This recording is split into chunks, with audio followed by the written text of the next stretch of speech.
Yes, students, is it visible?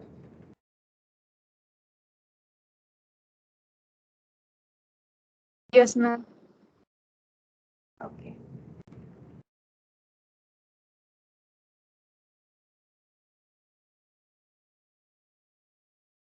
In the last lectures, we were discussing the phenomena of paramagnetism, the Langevin theory of paramagnetism, and then we also did the quantum treatment. We also talked about the quantum of paramagnetism.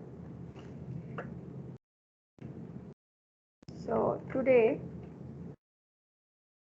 we are going to talk about the quenching of orbital quantum momentum,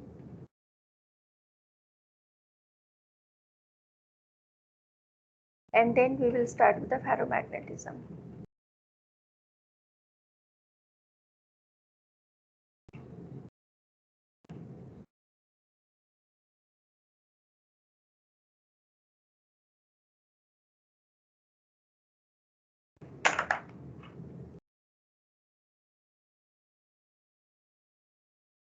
Okay, so next article is crystal field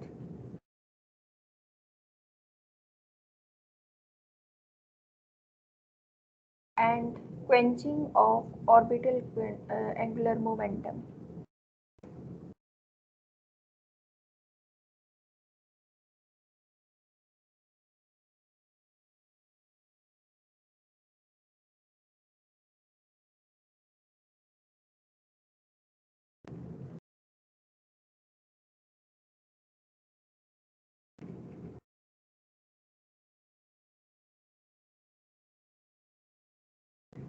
Okay, so students, till now we were talking about the paramagnetism, right? We also talked about the Langevin theory of paramagnetism, and we know that according to Langevin theory of paramagnetism, the susceptibility for paramagnetic materials is equal to mu naught n mu effective square divided by 3 kBT, which is further equal to C divided by T, where C is the Curie constant and T is the temperature.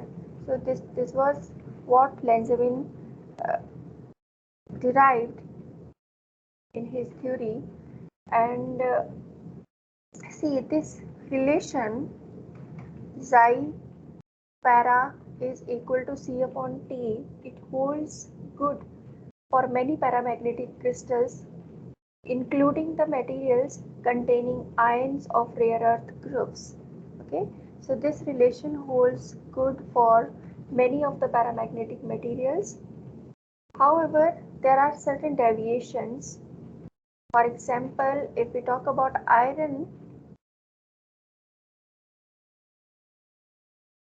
so for the ions of iron, the comparison of xi para paramagnetic susceptibility with the experimental data is far from satisfactory. Okay, it does not satisfy the experimental data, right? So for iron, whatever value of this xi we are determining from the relation, from this relation, that is not in satisfaction, that is not satisfactory as per the experimental data, that is not matching with the experimental data. Okay, so there are certain deviations which we are going to talk about in this article. So why those deviations, what is the reason of those deviations, why do certain materials do not follow the Langevin relation, that is the core of this article. Okay, so the main reason for this deviation is that in a crystal, a paramagnetic ion is surrounded by other ions with which it will interact, right? See, we know that in paramagnetic materials, the magnetic moment is due to the free ion, is due to the free ion. So if we have a free ion within the bulk of the material, this free ion is surrounded by other ions as well. Okay, there are other ions also.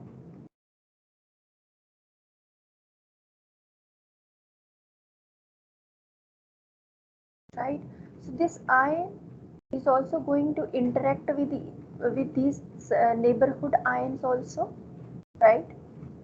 So it doesn't matter whether they possess the magnetic moment or not. Even if they are not possessing the magnetic moment, they are, since they are electrically charged, so they will create an inhomogeneous electric field in the neighborhood of the paramagnetic ion. Okay, so all these ions, they possess a field around this paramagnetic ion. Okay, so this field we haven't considered, right? So this field is often called crystal field. This field is called crystal field, right? So this is the field which is due to the interaction of this free ion. This is due to the interaction of this ion with the other neighborhood ions. So this is called crystal field, right? So the interaction of the paramagnetic ion with the crystal field has two major consequences. First one is the coupling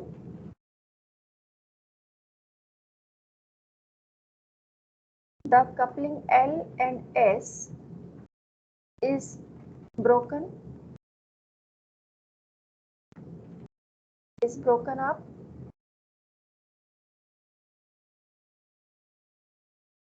so that the states are no longer specified by their J values. Now you cannot specify the states by using the J values, because J is equal to L plus S, right? So if there is no L and S coupling, it means that you cannot specify the states by using this J value. Okay. Then second one is, you know that for every L level, there are two L plus 1 levels, right? There are two L plus 1 sub levels belonging to a given L level. So which are degenerate also in the free ion. Now these levels may now be split up by the crystal field, right? So due to the impact of this crystal field, these levels will split up.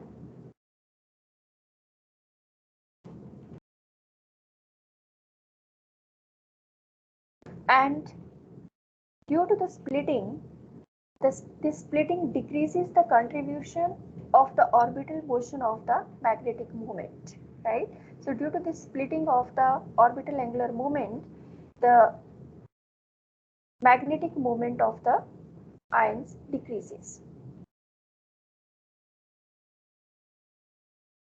For example, if we talk about, let's say, iron, the magnetic moment is due to the outermost, is due to the partly filled outermost 3D cell, right? This 3D shell is partly filled. This is not completely filled. So due to this partly filled 3D cell, the magnetic moment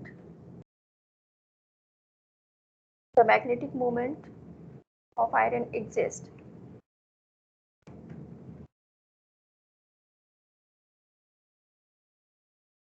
So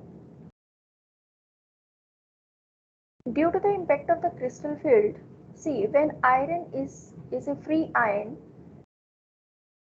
the energy levels are different, right? But when this iron comes into contact with other ions also, when we talk about the iron in ground state, then there will be n number of such ions combined together, and as a result, these energy levels, they will influence each other, right? So the ground state iron will be different as compared to the free ion of the iron. So as a result, the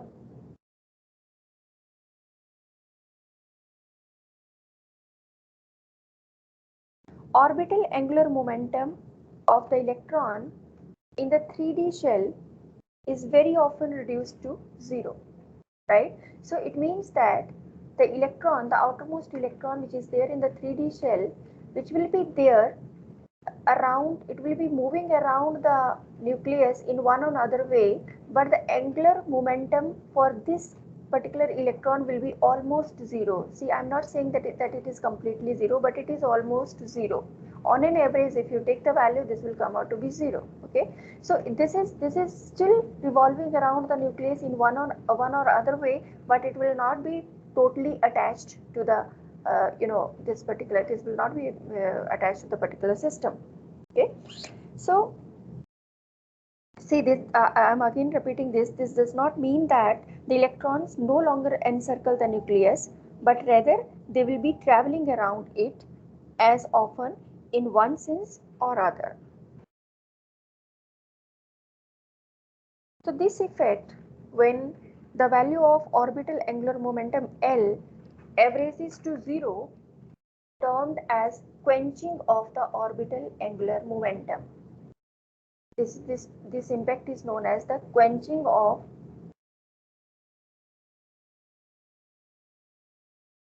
orbital angular momentum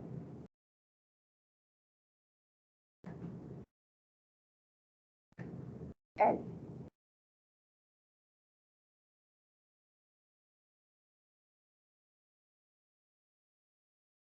Okay, so when we talk about quenching, it means that the spin is still there, but L is 0, right?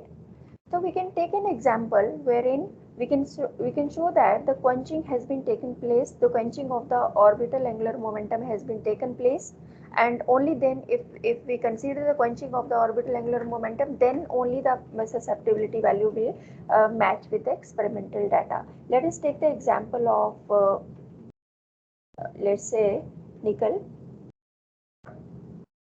2 plus ion. Okay, so for this particular atom, we have the value of S as equal to 1, the value of L is 3, the value of J is 4. 1 plus 3 is 4, right? So G factor becomes 1 plus J into J plus 1 plus S into S plus 1 minus L into L plus 1, which is further divided by 2J into J plus 1. Okay, so which is further equal to, if you substitute all the values, the value of J, the value of S, the value of L in this relation, you will get the value of G as equal to 1.25, right? But you also know that the value of G is equal to 2, right? So this value is not matching with the value of G, right? However, and yeah, one more thing, the paramagnetic susceptibility, by taking these considerations, the paramagnetic susceptibility comes out to be 31.3. Okay, however, it has been observed that this is not the experimental value of the paramagnetic susceptibility of nickel. Okay, so this is not the so it means that these assumptions are not valid, right? So here the quenching of the orbital angular momentum has taken place, and we have to take the values accordingly. So it means that angular momentum will become 0 and J will become S for this particular material. Okay, so it means that J is equal to S and its value is 1 and L is 0. So if you put these values in the expression of G, this will become 1 plus 1 into 2 plus 1 into 2 divided by 2 into 2, which is equal to 1 plus 1, which is 2. Okay, so this is the correct value of G. Similarly, the paramagnetic susceptibility, which is obtained by taking these considerations, is found to be 8, which is in good agreement with the experimental data.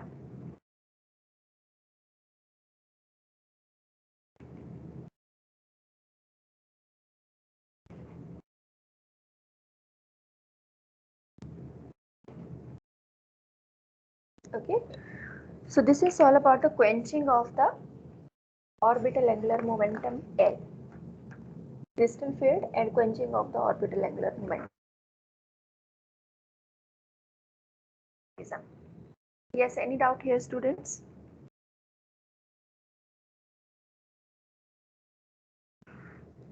No, ma'am. Okay. So now let us talk about the ferromagnetism.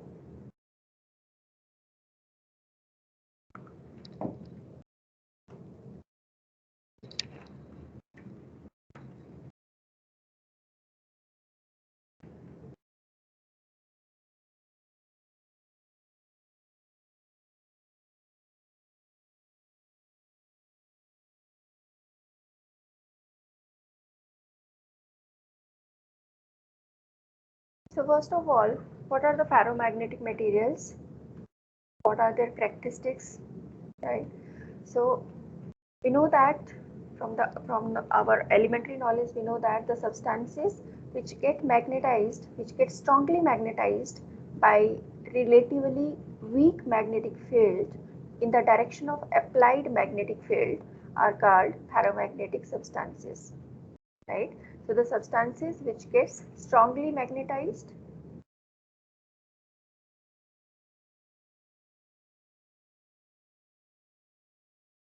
in weak magnetic field and in the direction of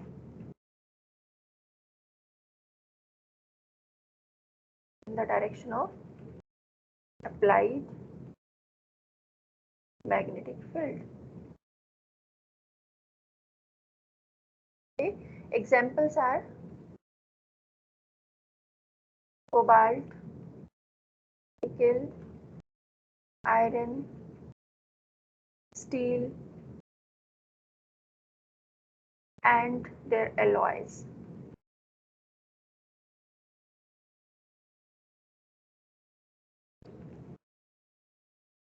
Now let us talk about the characteristics of ferromagnetic materials.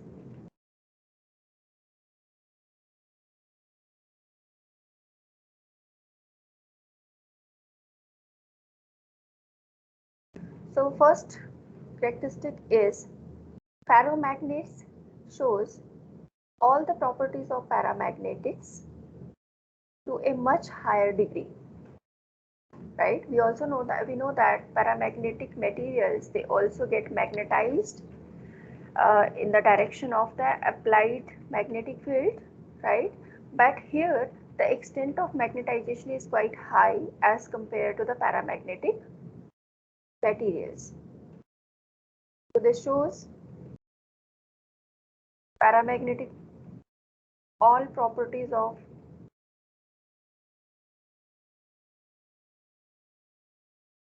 paramagnetic materials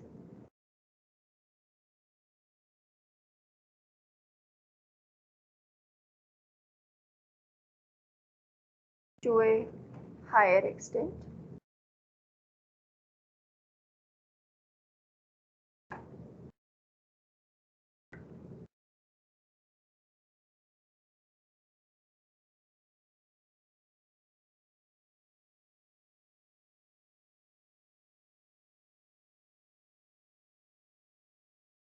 For example, if a bar of ferromagnetic material is placed in an external magnetic field, it gets magnetized in the direction of the applied field such that the magnetic lines of force within the material are higher as compared to the magnetic lines of force outside the free space, right? So if you keep a bar magnet in external magnetic field,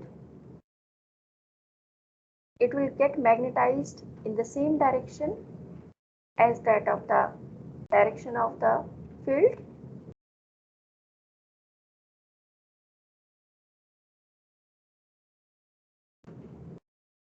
and the magnetic lines of force inside the ferromagnetic materials, they are quite high as compared to the magnetic lines of force outside the material. Okay, so it means that the magnetization,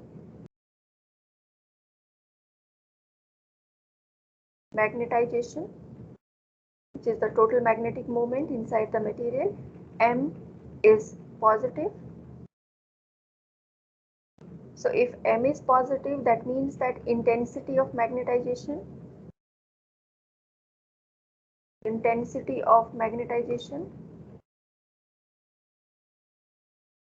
is also positive.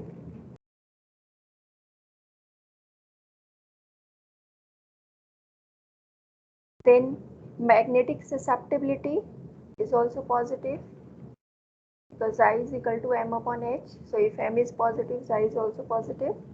So Xi is positive and high. Remember, in case of paramagnetic materials, Xi is positive but having a small value. But in case of ferromagnetic materials, the susceptibility is positive and it has a higher value.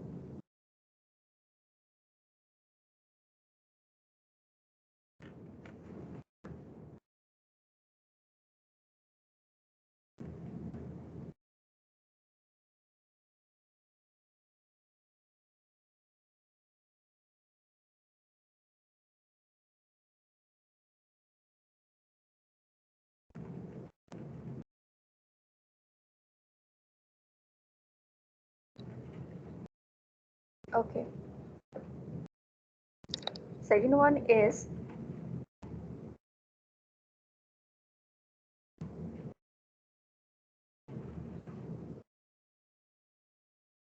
the susceptibility of ferromagnetic materials decreases with the rise of temperature. Means susceptibility of ferromagnetic materials is again inversely proportional to temperature. So if you increase the temperature, susceptibility will decrease. And above a certain temperature, above Curie temperature,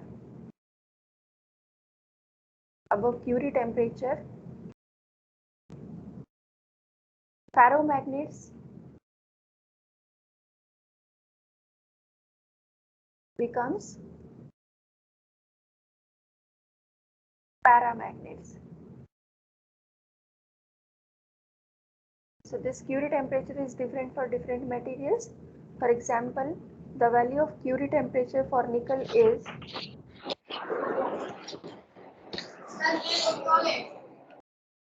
358 degrees centigrade. 14 class को सुनाओ, मेरे को नहीं. Curie temperature for iron is 770 degrees centigrade, and Curie temperature for cobalt is 1131 degree centigrade. So every material has different Curie temperature. Then third important characteristic of ferromagnetic materials is the relative permeability of ferromagnetic substances is very high and is not constant. Means mu r for ferromagnetic substances is high and this is not constant. Right? What does it mean? It has that kind of the number of magnetic lines of force, it can allow maximum number of lines of force through it. So permeability is quite high, right? And because it's not constant, so what does it mean? It means that because B is equal to mu H, so if this is not constant, this means that B is not a linear function of H, but the variation of B with H depends upon the past history of the ferromagnetic substances, right? So it means that B is not a linear function of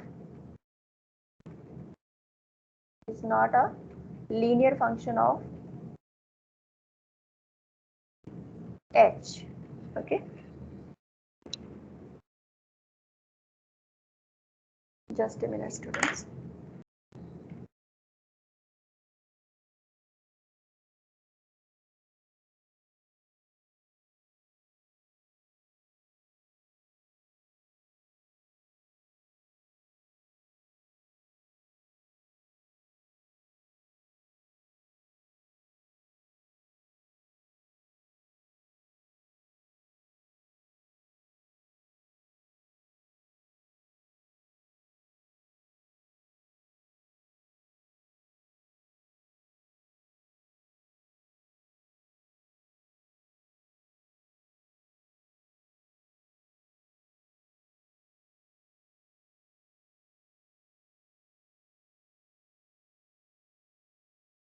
Yes, students, sorry for interruption.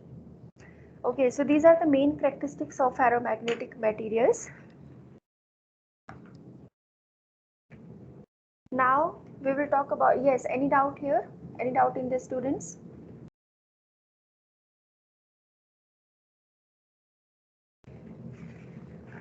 No, ma'am. Okay.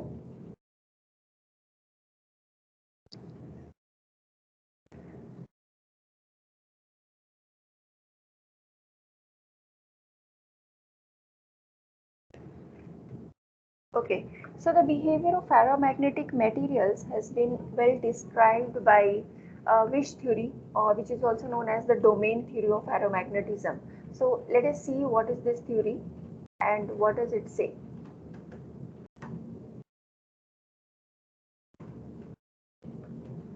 Wish oblique domain theory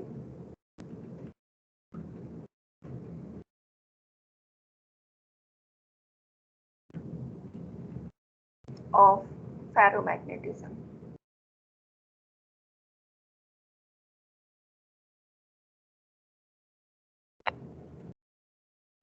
Okay, so in order to explain the special properties of ferromagnetic materials, Wish has given a theory, which has given some explanation, which is totally based upon the domains of magnetic moments. Okay, so let us see what are the highlights of this theory. So first highlight of Wish theory is ferromagnets contains atoms with permanent dipole moment as in paramagnetic substances, right? So they have permanent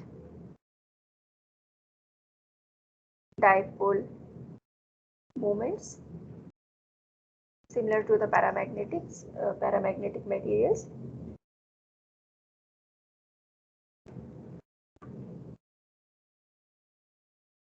Okay, so they have permanent dipole moments, but due to the special form of interaction, which is called exchange coupling,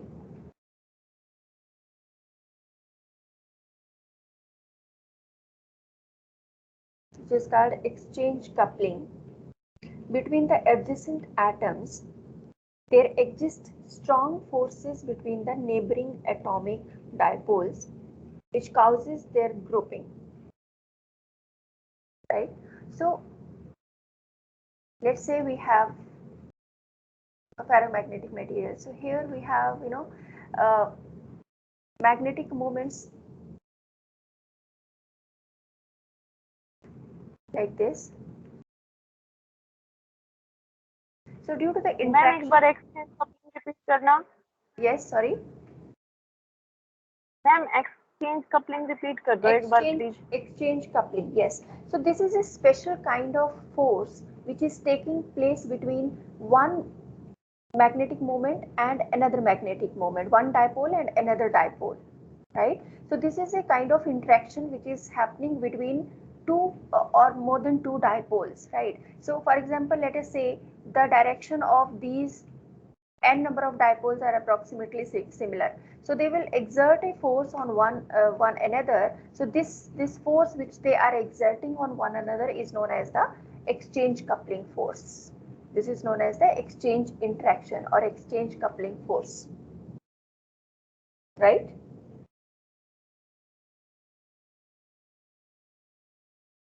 Yes, is that okay? Yes, ma'am. Yes ma'am. Okay. Okay, so as a result of this exchange coupling, grouping of the dipoles will take place. Grouping of the atomic dipoles will take place, right? And let's say this group becomes one group of the dipoles and they are pointing in the same direction, let us say along this direction. Similarly, if we have another such domains which are pointing in the same direction, this will become another group of the domains, right? So in this way, the grouping of the domains will take place inside the material, and such groups, these groups are called domains. So this is one domain, you can say this is another domain, you can say there will be another n number of domains inside the ferromagnetic materials, right? And the size of these domains will vary from 10 raised to power minus 6 per centimeter cube to 10 raised to power minus 2 centimeter cube. Okay, so in 1 centimeter cube volume there will be approximately these many domains. The size will be this one. The size of one domain will be this one. The size will vary from this to this. Okay. Then second point is every domain is magnetically saturated and the direction of magnetization of each domain is different such that each domain cancels out other domain, right? So we can say that in any material, if let's say this is one group of domains which is pointing up and there is another group, domain which is pointing down, there is another domain which is pointing right, there is another domain which is pointing right, left, sorry. So the impact of one domain will be cancelled out by another domain because they are magnetically saturated and they are pointing opposite to one another. So therefore, the impact of one domain will be cancelled out by the another domain, right? In the absence of any magnetic field. Third point is when the temperature of the ferromagnetics is raised above Curie temperature, the exchange coupling suddenly disappears and the material becomes paramagnetic. Now here is why the materials after a certain temperature becomes paramagnetic. See, when you raise the temperature, when you heat up this material, when you heat up the ferromagnetic material at a certain temperature, which is known as the Curie temperature. At Curie temperature, the exchange coupling between these dipoles will disappear, right? So the exchange coupling, the force which is being binding these dipoles, that force will disappear and they will become free. These dipoles, they will become free, right? And this is the situation of a paramagnetic material. In paramagnetic materials, there is no such kind of exchange coupling and all the dipoles are free, right? So in this situation, at Curie temperature, the ferromagnet will become paramagnet.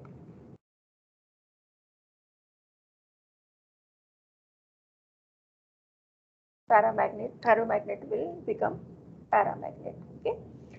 So this is the third one. Fourth one is the region between two domains is called domain wall. Region between two domains is called domain wall.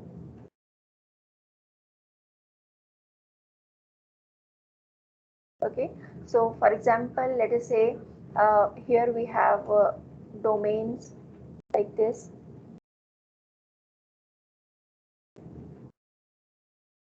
So the region in between these domains is known as the domain wall.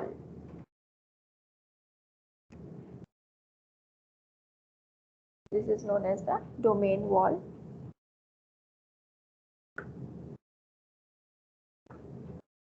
Next point is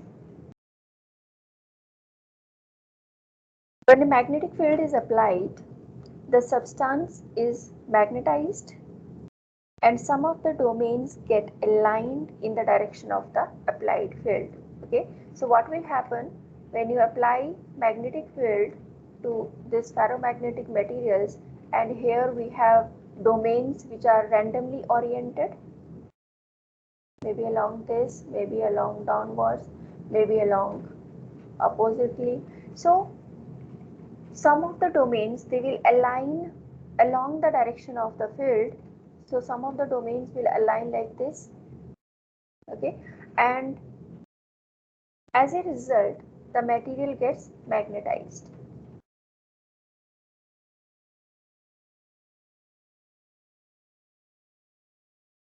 Sixth point is on applying magnetic field, the domains which are parallel to the field or at small angle to the field grow at the expense of those which are unfavorably oriented.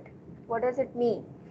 For example, let us say we have this material and here we have the domains which are oriented like this, let's say. So the direction of this domain is like this. This is one domain, let us say.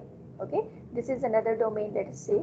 So that the direction of this domain is along this, the direction of this domain is along this, the direction of this domain is downwards, and the direction of this domain is like this, right?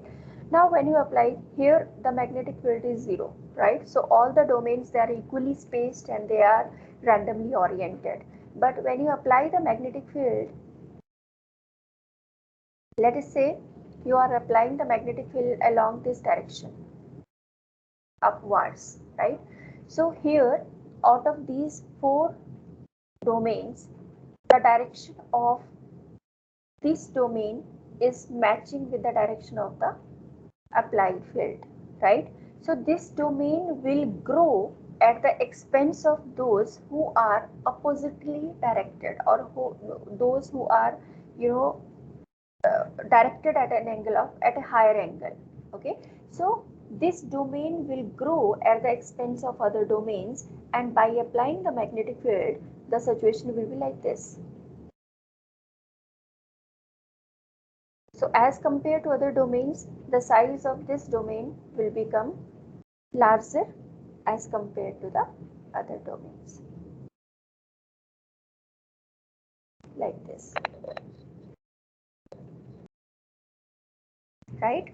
So the material will magnetized by domain growth. So this is magnetized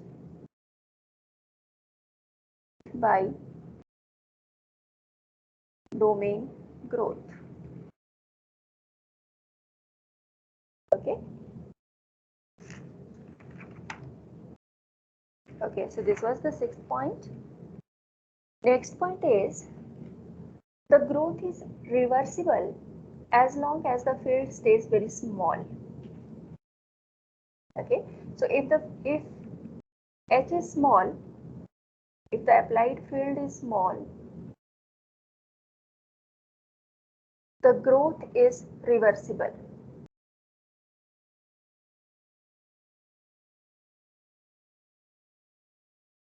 The growth is reversible. Okay, what does it mean?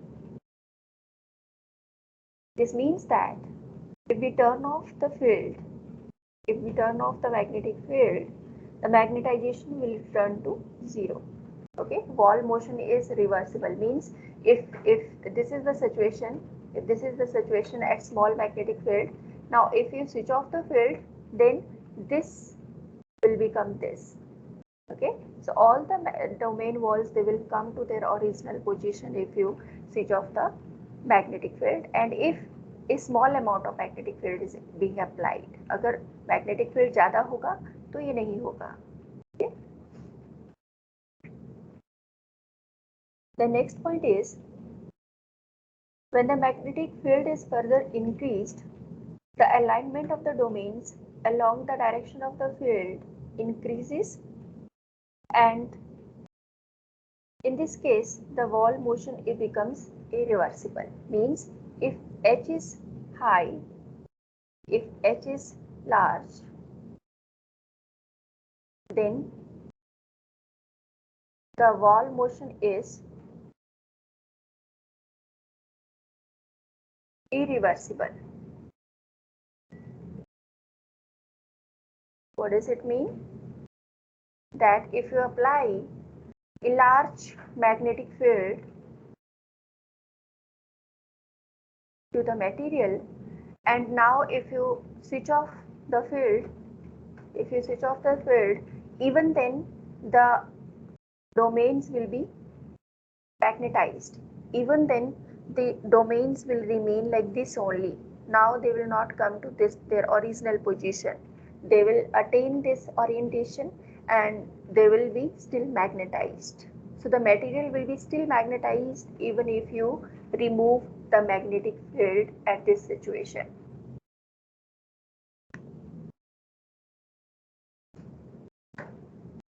One more important thing that you should note over here, because this is being asked in examination sometimes, maybe in small questions.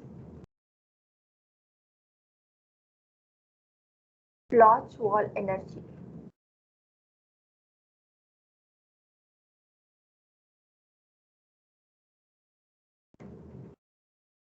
Bloch wall energy.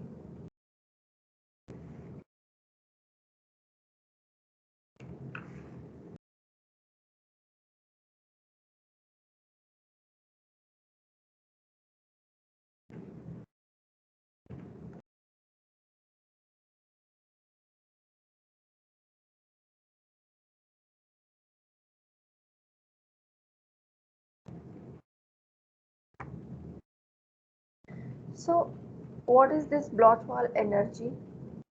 And it also gives you the origin of the domains.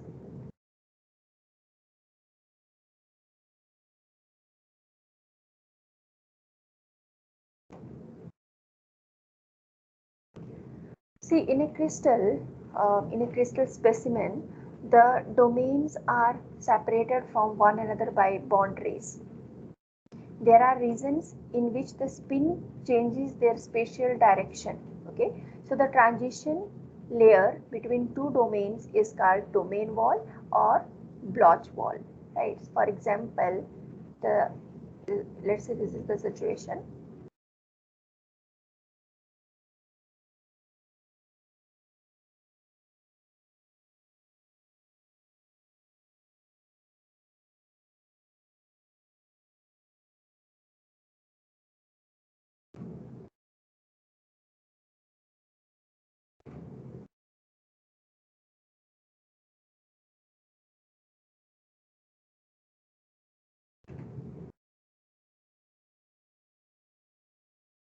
So let's say this is one domain and this is another domain.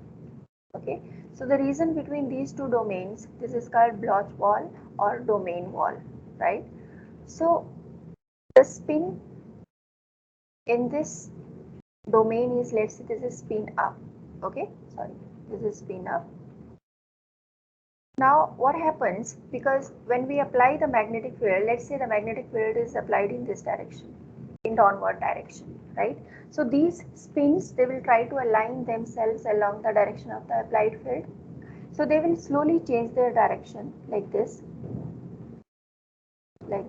and here the direction will be changed like this. Okay, so this is called Bloch wall. This is called Bloch wall. So this is the reason where the spins are changing their spatial orientation. Okay, so this is the reason where the spins are changing their spatial orientation, their direction. Is it clear, students?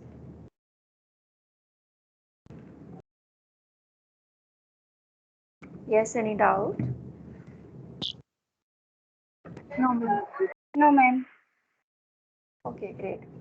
So I think that's enough for today, and next we will discuss the next lecture.